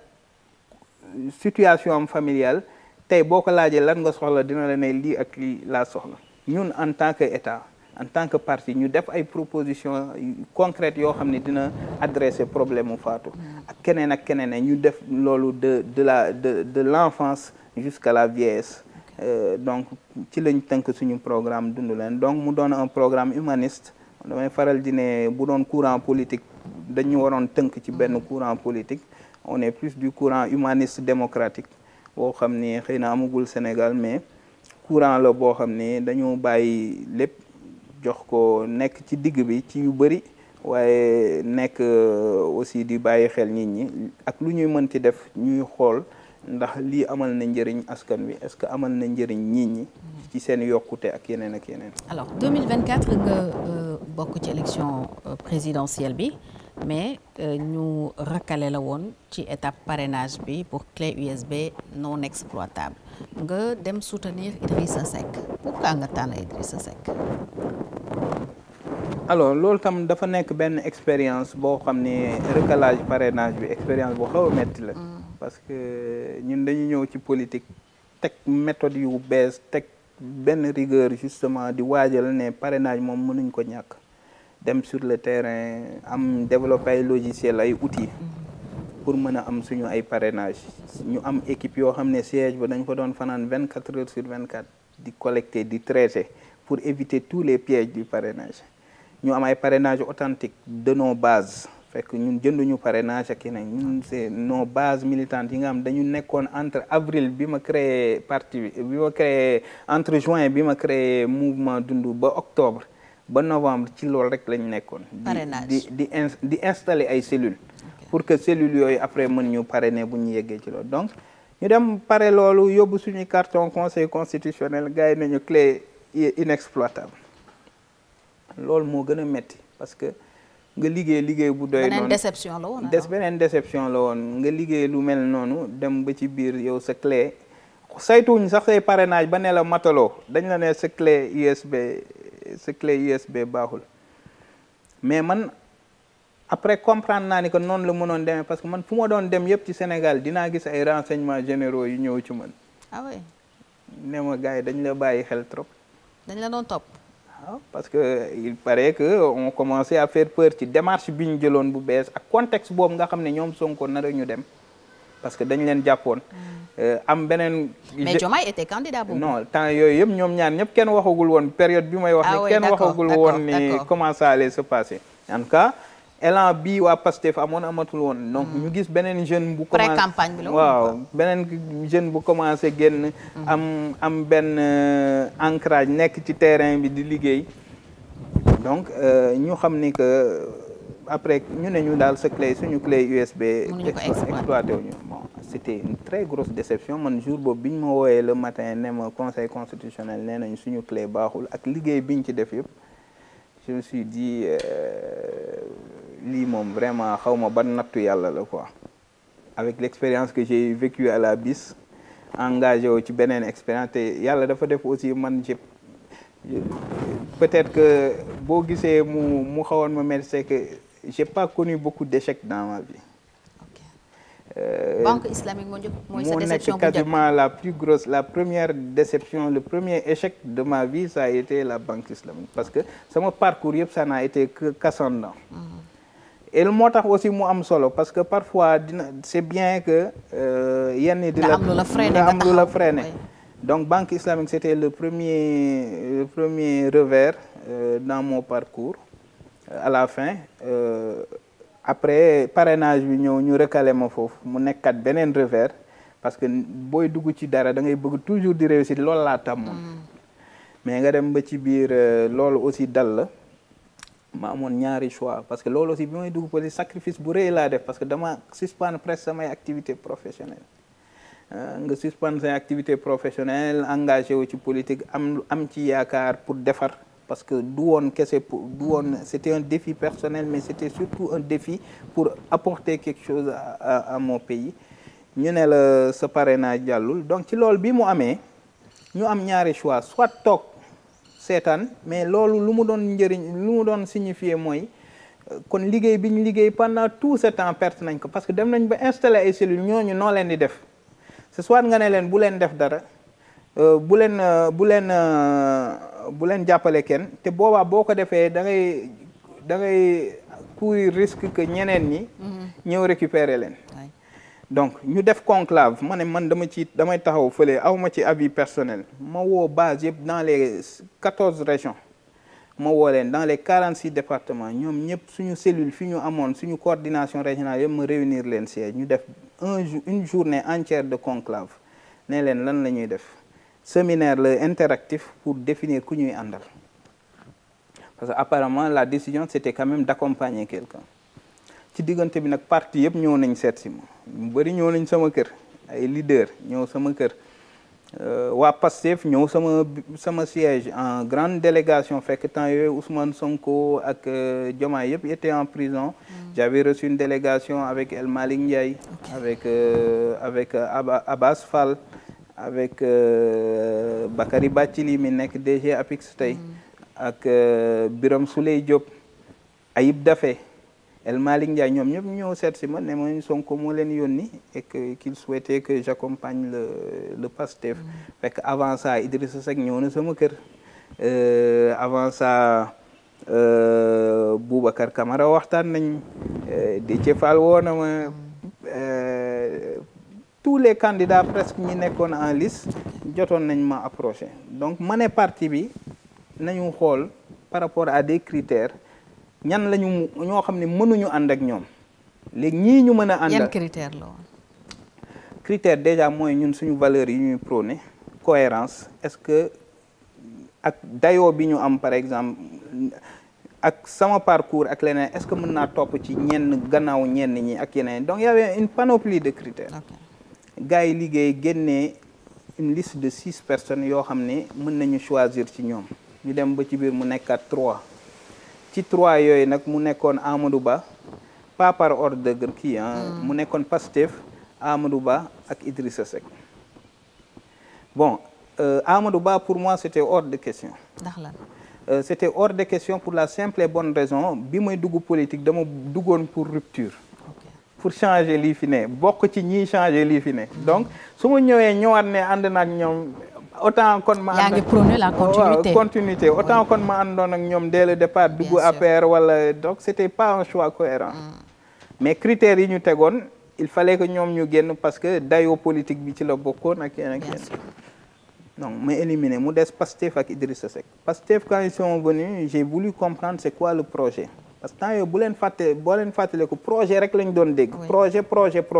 mais document amul woon. biñ ñëwee ci biir waxtaan bi ma gëstu jéem a xam le projet c'est quoi j'ai pas eu de réponse à l'époque aussi Ousmane Sonko aussi boo leen di fàttale ko mooy doon génn di def ay vidéo à la prise. fekk biir prison ñuy génnee ay kii.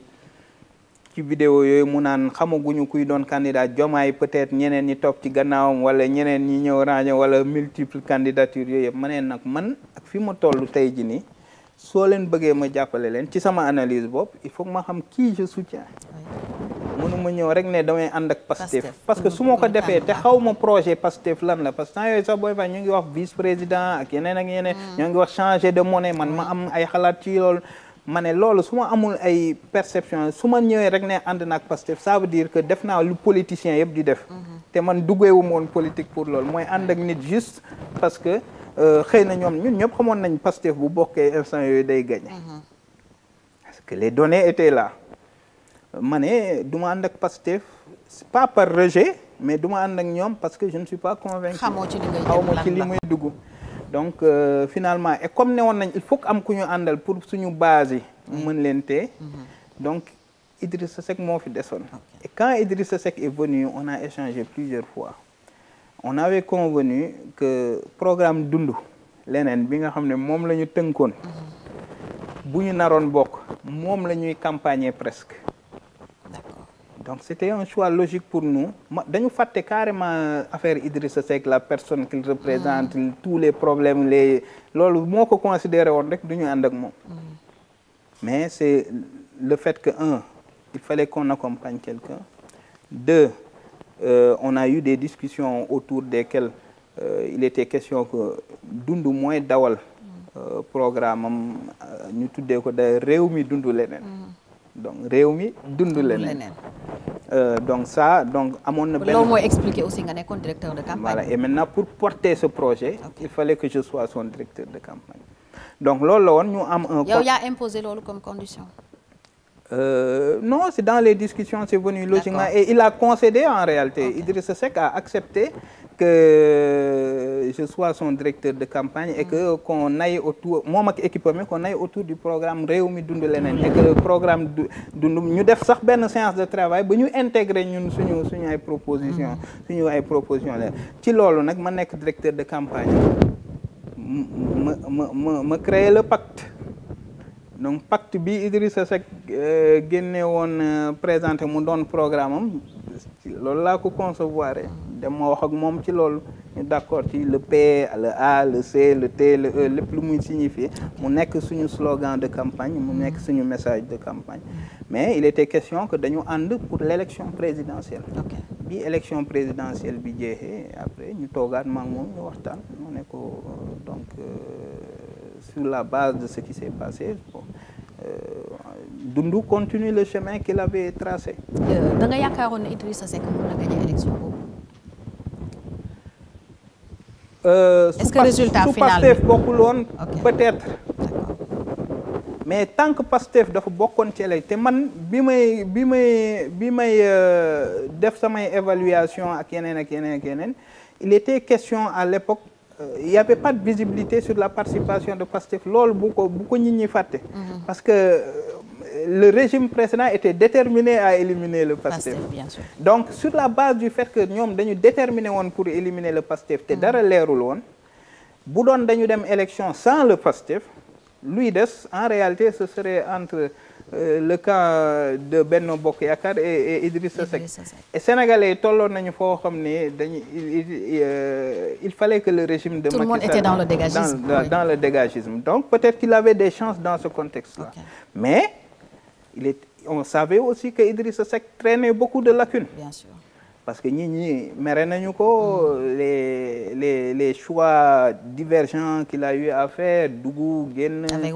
avec Wade parce que beaucoup de gens disent sax que boo gisee tey Pastef am percée bi mu am c'est parce que Idrissa moo leen may yoon.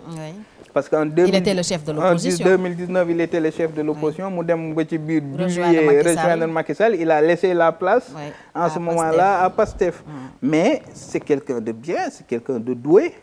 C'est quelqu'un qui connaît l'État, qui aurait pu gérer le pays comme il faut, mais certainement il a fait des erreurs politiques qui lui ont coûté très cher. Donc ñun bi ñuy dugg ñun il faut que ñi xam ne ñun bi ñuy ànd ak Idrissa Seck l'objectif n'était pas kuy gagner. D'accord. Parce que su doon kuy gagner la rek dañuy ànd ak soit Amadou Ba wala ànd ak Pastef. Mais l'objectif c'était d'être cohérent. Il fallait que am ku ñu accompagner pour mën a maintenir suñu ay base waaye il fallait aussi que suñu li ñu gis-gis ci projet dund ñu gis ku ko mën a porter. Pastef le projet ce n'était pas clair Amadou Ba c'était la continuité donc il nous restait Idrissa Seck on l'a accompagné. yow ak Ousmane Sonko daje ngeen encore keroog bu muy présenter le plan de redressement. Sa intervention marqué ñu bëri nga poser ay questions directes lan moo tax nga laaj ko déjà ak ni nga ko laajee. Alors Ousmane Sonko c'était pas la première fois ñuy daje d'ailleurs parce que Ousmane Sonko en 2021 je l'ai reçu dans mon bureau. Ah oui. Il était client de la banque islamique. Il est venu et je l'ai am na sax ñu bëri ñu ne sama jóge banque islamique loolu am na lu mu ci joué. Ah oui. Parce que effectivement bi ma ko recevoir à l'époque il y avait beaucoup de gens qui sont ñoo ñemee recevoir Ousmane Sonko. Ndax boobu il coow était li en commencé pleine na. opposition. Ok. Il était en pleine affaire Adji Sarr commencé woon na. Je sais plus ndax commencé woon na mais en tout cas il était super virulent. Il était parlementaire, il était très virulent envers le pouvoir. Et donc instant yooyu recevoir Ousmane Sonko dans son bureau ce n'était pas lu ñu bëri di def. Ok. Je l'ai reçu, on est resté presque 2 heures de temps nii di waxtaan. Da nga ko recevoir en tant que client. En tant que client. Je l'ai reçu en tant que client mais aussi en tant qu'autorité. Parce que il est parlementaire. Il demande à voir le directeur général de la banque. Je ne fais pas de la politique, je ne suis d'aucun bord. Si un client demande à me rencontrer, je le reçois. Mais après ça, beaucoup de gens sont venus me voir ne ma risque nga jël que erreur nga jël waroo woon recevoir Ousmane Sonko et je sais que dégg naa loolu am metti na beaucoup après au poids donc beaucoup de gens mais entre parenthèses mais en tout cas c'était pas la première fois que je le reçois. Okay. Mais yàlla def aussi ci dynamique politique bi ñu nekk ñun ñu am une démarche mooy que ni opposition boo xam ne da ngay kaas rek di wax baaxul ñu nekkuñu ci lool. Nous on alerte toujours waaye bu ñu alerter ba pare dañuy joxe aussi ñun suñu ay position parce que boo nekkee parti politique wala mooy pour nga am position mënoo rek nekk ne sama programme mooy xeex ñi fi ne baaxul boo nee baaxul da indi ne lii baax na. lii moo baax. léegi bi ñu déggee plan de redressement que Ousmane Sonko ne day génnee plan de redressement économique ci la ñu ne comme nee nañ plan de redressement économique day ñëw te gisaguñu plan bi ma alerté ne plan boo xam ne lii ak lii nekku ci dina doon plan boo xam ne day matadi. donc benn tribune nga génne ko. mu génne benn tribune ñu publier ko gars yi génnee ko revue de presse yi ci defe naa ñoom ñu jot ci tribune boobu. Par la suite ci lañ ma woo ne ma premier ministre gis na tribune bi def nañ ci ay réunion te xalaat nañ ne war nga mën a ñëw contribuer. waa primature ñoo ma woo les services que le Premier ministre souhaite que vous participiez à la cérémonie ma ne leen ah waaw man moom bu dee dañ ma woo pour lu jëmale réew mi kanam wala sama tribune bi am na lu mu alerté ba yéen ngeen gis ce serait incohérent ma ne sama démarche politique lii la ngeen woo ma pour ma ñëw wax sama xalaat te ñu ne ma boo ñëwee tam la parole est libre ce qui est à saluer parce que kenn cantonné wu ma biñ ma wooyee dañ ma ne boo ñëwee la parole est libre. loo bëgg a wax nga wax loo bëgg mën nga ko laaj nga laaj loo bëgg a laaj mën nga ko laaj donc ma ne loolu kon damay dem donc je suis parti bi ma demee aussi bi may dem yoruma plan bi. plan de redressement samay question rek laa yoroon. ba bi ngay dem xamoo dara ci plan bi. xaw ma dara ci plan bi. laajte nga pour ñu jox la ko. laajte naa ko mais effectivement pour des raisons qu'on m'a expliqué mënuñ ko woon génne. donc on m'a invité sur la base de sama document bi ma envoyé mais aussi pour ma ñëw déglu présentation. donc bii ma dégloo président Ousmane Sonko le président du parti PASTEF premier ministre ci la sama temps parole ñëw donc en ce moment là amoon naa ay questions yu ma posé woon am yuñ ci tontu ci présentation bi waaye bi ñu présenté ma am yeneen question parce que bi ñu présenté dama gis ni que li ñu présenté c'est plus une stratégie de mobilisation de ressources pour rétablir les comptes publics donc un plan de redressement financier parce que bu doon plan de redressement économique la ma jàpp ne dinañ wax ci ni ñuy fexee ba pouvoir d'achat bi yokk ni ñuy fexee ba relancer l'économie ni ñuy fexee ba reprise économique am ni ñuy fexee ba emploi ñu créer ko ni ñuy fexee ba production bi ñu yokk ko consommation bi ñu yokk ko emploi ñu générer ko loolu lépp dégguma ci dara ci laa demee nag à la tribune de ma laajte ne man de li ma dégg te moom aussi premier ministre mu ne gëstuñu PREF wala liñ ci gëstu tuuti la te PREF contexte bii ñu nekk presque moom lañ doon dund. mooy le plan de 1979 plan de 1979 moom bi mu jëlee parole xam naa en essayant de répondre à mes interrogations ñooy sori wuñu ci analyse bi ce qui est honnête aussi man bi ma jëlee parole ma ne ko il était opportun de gëstu ko parce que même situation bi ñuy dund moom lañ doon dund donc erreur yi ñu defoon ba PREF ba jàllul mu indil ñu ajustement structurel daan na baax ñu xool ci biitam bi ñuy tënk programme yi ñu bàyyi ci xel. mais moom d'accord ne contexte yi benn la. mooy les questions économiques mais boo gisee boobu ñu échoué c'était surtout que les questions économiques justement prendre ñu ko woon en compte. C'était plus un plan financier pourtant plan de redressement économique et financier lañ ko tuddee woon ma ne ça aurait été bien de tirer cette leçon là. waaye ma ne leen aussi que li ma dégg c'est plus un plan économique un plan de redressement financier qu'un plan économique ndax raison yi ma la wax dégguma ci pouvoir d'achat dégguma ci yi ak yi maintenant question yi ma posé woon ci njalbeen effectivement am na yu bëri yoo xam ni tontu nañu ko ci plan bi xëy na démarche yi man su ma woon man beneen démarche laay jël wala yeneen yoon wala yeneen kii mais globalement loolu moo indi woon sama intervention. alors boo nekkoon à la place de Ousmane Sonko naka ngay doxalee ci première année de gouvernance bi pour que Sénégal dundu leneen. Déjà première année de gouvernance c'est l'année des réformes parce que boo nee rupture rek wax réforme c'est-à-dire tu peux pas passer une année fekk les réformes majeures muy ci fiscalité bi parce que fiscalité mooy liy générer croissance économique en tout cas pour un État mooy générer en tout cas l'activité mooy levier bi jiitu ci activité ci générer activité économique donc première année bi déjà ce serait l'année des réformes donc chaque semaine normalement di nga gis ay réformes muy jàll parce que problème Sénégal bi ñu am mooy souvent dañuy dem au pouvoir fekk en réalité ay déclaration d'intention la ñuy am wala ay objectifs bu ñu ñëwee nag commencé di liggéey pour mën a génne mais normalement boo xoolee États-Unis par exemple Trump bii mu ñëwee rek daf commencé signer ay décret parce que gëstu woon na li mu waroon def le foofu nag la ñu war a toll donc première année bi normalement problème année réforme la mais réforme yëpp avec un objectif central mooy comment créer de l'emploi parce que bombe démographique la ñu am 75% des jeunes ont moins de 35 ans de la population sénégalaise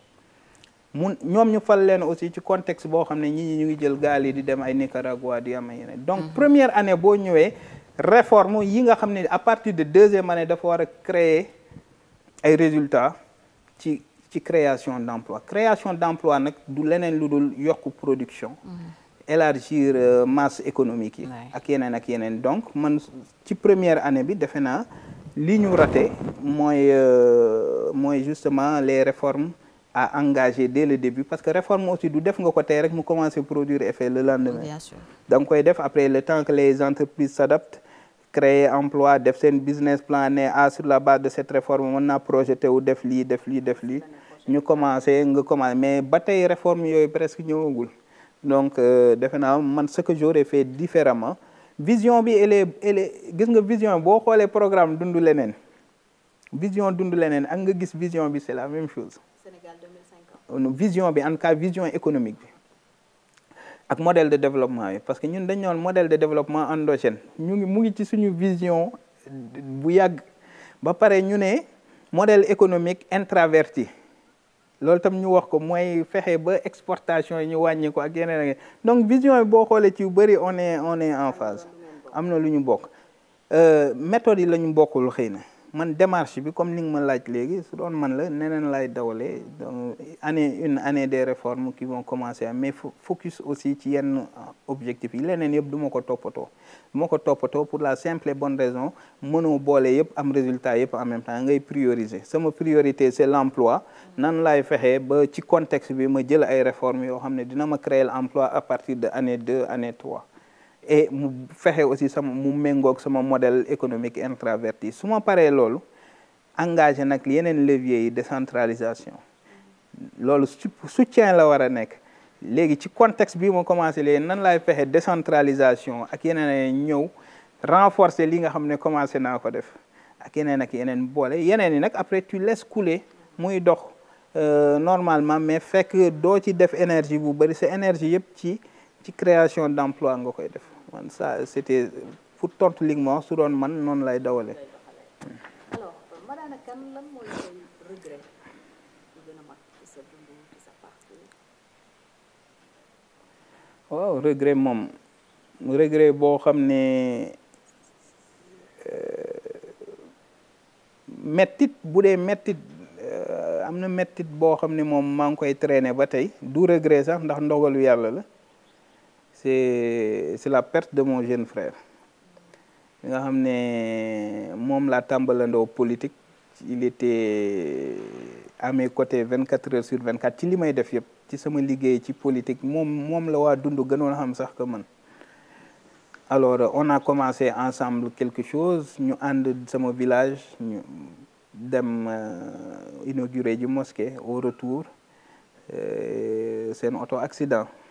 donc ça c'était l'année dernière ça fait 1 an à peine ñoo bokk ndey ak baay mais mu nekkoon sama bras droit ci lépp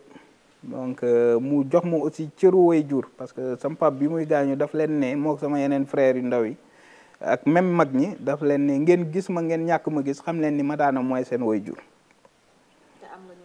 te am naa ñu ma mag donc moom sama rakk jooju sori woon lool ci man ñu ànd ma yóbbu ko parce que maa ko yóbbu Fuuta pour ñu dem inaugurer ji mosquée bi fa ne ci retour bi malheureusement mu def accident ñu ñàkk ko ci mu gaañu ci mu doon vraiment mettit boo xam ne ba tey ñu ngi koy traîner waaye mettit boobu defe naa tey ji sax moo ñu gën a dooleel pour ñu gën a engagé wu ci politique parce que man xam naa ni mu ko bëggee woon xam naa aussi doole bi mu ci dugaloon pour que man ma réussir ci politique donc bu yàlla defee ci yoon bi ñu ànd ci yoonu politique nga ñàkk ci ku mel noonu mu sori woon lu bari ci yow mu sori woon lool ci yow da ngay gën a am ñafe gën a am pas-pas ak sañ-sañ ñafe ngir moom ndax ndogalu yàlla la donc pour répondre question bi tey ji ni mettit bi nga xam ne moom vraiment maa ngi koy traîner ba tey loolu la mais regret nag ci carrière professionnelle pour man jusqu'ici sama carrière professionnelle dama ciy sant yàlla parce que yàlla boole na ma ak ay nit boole na ma ak ay kilifa boole na ma ak façon nit bu ne ba yokk naa sama capital humain capital sympathie yokk naa ci sama réseau xamee ak nit ñi donc regret daal sama regret bu gën a mag mooy li ma footballul daal bu loolu weesoo li ma nekkul football sinon man lu ma mën ci dal ci àdduna dama ciy sant yàlla alhamdulilah feebaruma yàlla may na ma njaboot sama waajur bu jigéen mu ngi fii yàlla na ko fi yàlla bàyyi lu yàgg mu ngi ñuy nemmeeku ñu ngi koy nemmeeku mu ngi ñuy bàyyi xel di ñuy ñaanal ñun aussi ñuy def lu ñu mën pour mu bég donc regret moom après lii xew ci àdduna rek chaque fois mu lay dal ngay jóg di daanu regret yooyu nga am mais côté professionnel aw ma ci benn regret côté familial aw ma ci benn regret am na nag ay douleur yoo xam ne dañ koy continuer di ko surmonter au fur et à mesure. sa échec bu gën a mag wax nga ko sànq mooy banque islamique ter bi nga fa dund ak parrainage bi ci élection présidentielle bu 2024 mais si wetu échec am na ay succès lan mooy sa succès bu gën a mag. man de Fatou du ma toog sax di xalaat sama ay succès toog ne waaw mais succès c'est d'avoir une famille déjà je pense que loolu mooy li jiitu parce que nit booy dund les succès matériels les succès professionnels tout ça c'est bien mais boo amee loolu lépp te amoo njaboot amoo famille amoo ñoo ko bokkal amul sens donc le succès majeur pour man c'est d'abord le succès d'avoir une famille am ay xarit am ay am di jàmm am aussi yàlla lu mu la dimbalee lu ndaw loo xam ne mën nga ci permettre dimbali ci ñeneen faj ci ay naqar faj ci ay coono donc loolu pour moi c'est le succès de la vie c'est le succès d'être utile et d'avoir des gens yoo xam ne bëgg nga leen bëgg nañ la ñu la wër loolu mooy succès bi nga xam ne moo jiitu sinon le succès professionnel c'est je travaille je gagne ma vie yàlla teg na ma ay postes yoo xam ne am na ñu ma gën a mérité teg na leen foofu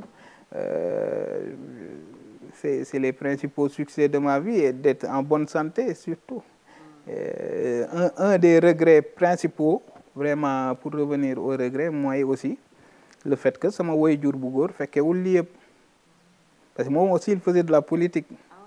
il était pendant longtemps au PS au Parti socialiste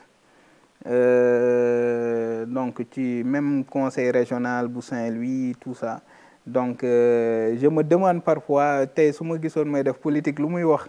mais ce succès professionnel fekk na ko fi sa réussite professionnelle. waaw tuuti fekkee na ci tuuti mais fekkee na ba parce que il est décédé en 2016 bi ma nekkee Boston di def sama année sabbatique boobu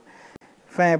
année sabbatique bi lañ ma woo ko dafa feebar ma ñibbisi alhamdulilah fekkee lépp toog ak moom ay fan balaa muy gaañu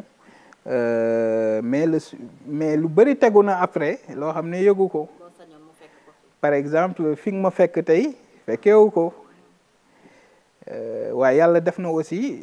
heureusement que au moins kër bi ma njëkk am fekkee na ko moo ma dem wàccal ma fa kaamil donc loolu aussi c'est des mais regret que fekkewul lii des yëpp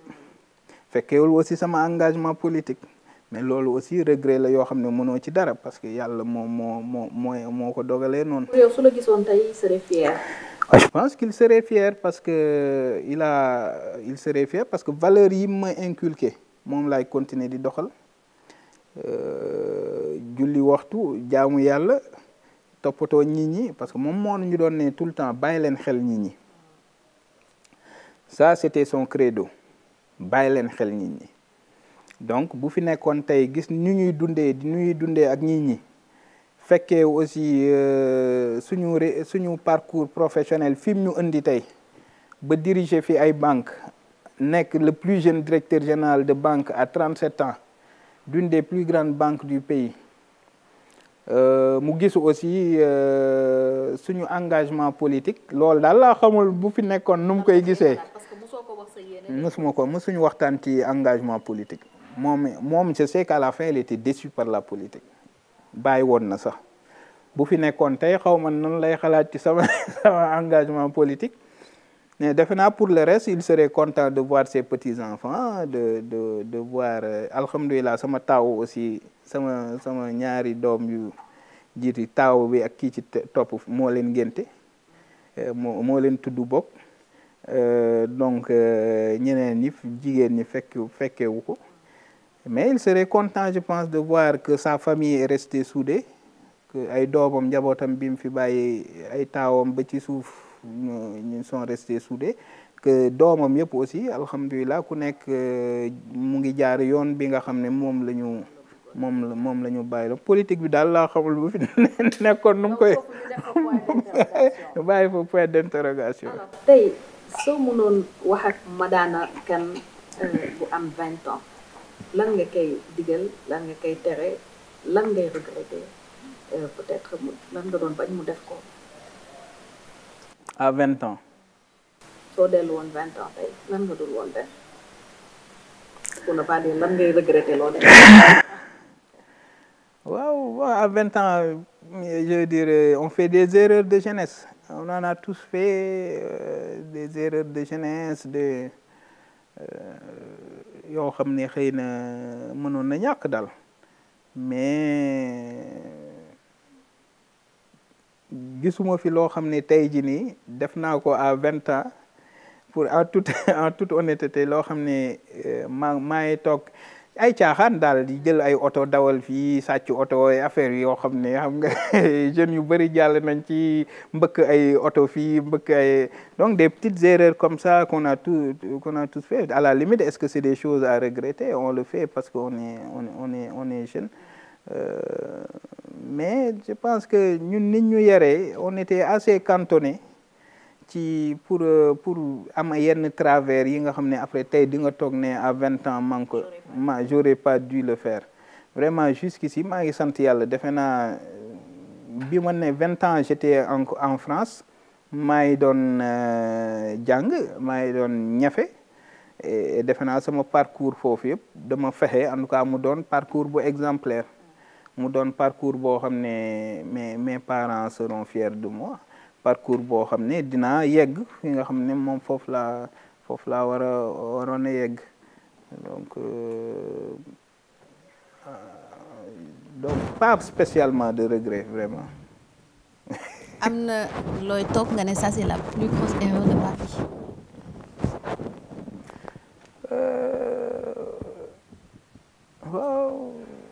waaw mais dafa doon loo xam ne xëy na wax ko nii du yomb. waaw c'est des choses yoo xam ne di nga def erreur yoo xam ne après c'est pas fatal mais boo ko waxee dina am koo gaañ. dina am famille boo laal wala di nga am koo def lu mu koo wax lu ko metti donc effectivement comme toute personne il y a des erreurs am na ay mauvais choix yu ma def à un moment donné. te mauvais choix yoo xam ne xëy na comme ni ma la ko waxee du ma mën a toog fii di ko wax parce que soo ko waxee di nga gaañ ñeneen donc je préfère le taire mais effectivement am na ay choix yoo xam ne à un moment de notre vie def nañu ko yoo xam ne bu doon à refaire duñ ko defaat mais c'était pas à 20 ans c'était un peu plus tard qu'à 20 ans donc à 20 ans on était un peu plus innocent lu ñu taloon mooy football jàng voilà toppatoo les parents s'amuser voilà man j'étais toujours réservé parce que je me rappelle man ñi ma àndaloon en France sax di jàng ñu nekk ci chambre universitaire week-end bu jotee ñoom ñëpp dañuy génn di baali dem ci boîte de nuit parce que dem ci man dañoo doon ne dama waane parce que bu nit ñi génnee di dem di baali ñun ñu am ay examen le lendemain wala yeneen ak yeneen wala ñu am nekk plein partiel gars yi di génne man dama doon toog ci kër nga nekk ci benn studio chambre salon ñu nekk ci à 10 ñëpp génn man ma toog di nañ naan kii dafa waane donc moi j'ai toujours été ce genre de personne yoo xam ne peut-être des gens qu'on déteste quoi un peu parce que dañu naan dañu un peu spécial un peu réservé casanier c'est pour ça en réalité ñi ma xamoon ñëpp bi ma duggee ci politique daf leen jaaxal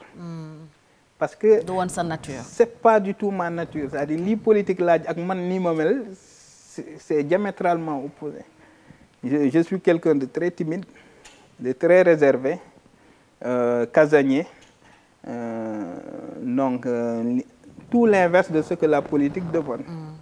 alors tey sa dund sa parcours sa jaar-jaar boo ko waroon résumer te ñetti baat lan lay nekk. galère ndax galéré naa lu yàgg France balaa may mën a réussir samay ay études ak sama vie professionnelle. Galère, ça c'est le premier mot, donc parce que c'est pour dire que nit balaa ngay yegg fenn il faut nga jànkonteel ak ay jafe-jafe mu metti parfois, et donc pour man fi mu waroon metti na. Donc premier mot bi loolu la galère. Épanouissement parce que quand même bi période galère bi jàllee lu bëri tegu na ci succès familial, ci succès professionnel, ci voilà yu bëri ci xamee ay nit, ci voyager, ci découvrir le monde ci yeneen. Donc deuxième loolu la, donc épanouissement. Troisième mot bi yooyu mooy incertitude. Il y a eu beaucoup d'incertitudes. Non, là maintenant, parce que dans ma comment résumer un peu jusqu'ici. Donc, la première phase, bi galère. Deuxième phase, vraiment, il y a eu beaucoup d'insatisfaction. Mais bi mo duggé ci politique ba tay il y a beaucoup d'incertitudes maintenant. Donc, parce que incertitude. Parce que je ne sais pas quel est mon avenir politique. Je ne sais pas comment concilier forcément mon avenir politique et mes engagements professionnels. Demain, Madane, qu'est-ce qu'il va être en politique? Est-ce qu'il va réussir? Est-ce qu'il va échouer? Est-ce que xam nga ni ma la ko wax nit lu mu xam rek mooy dugg ci dara. Est-ce que di nga ci réussir? Yeneen yi jàll xam naa parce que xam naa résultat yi. Mais léegi maa ngi ci phase boo xam ne maa ngi construire, maa ngi soog a dugg ci politique di ci ñafe. Est-ce que dinaa ci réussir? Yàlla xam nee nañ gars yi nee nañ politique day xëy rek wasin. waaye man li ma jotagum am tey c'est plus des échecs. Après la présidentielle, législative yi ñëw demul dem naa élection législative. Même si législative c'est moins décevant parce que législative c'était un premier test pour ñun.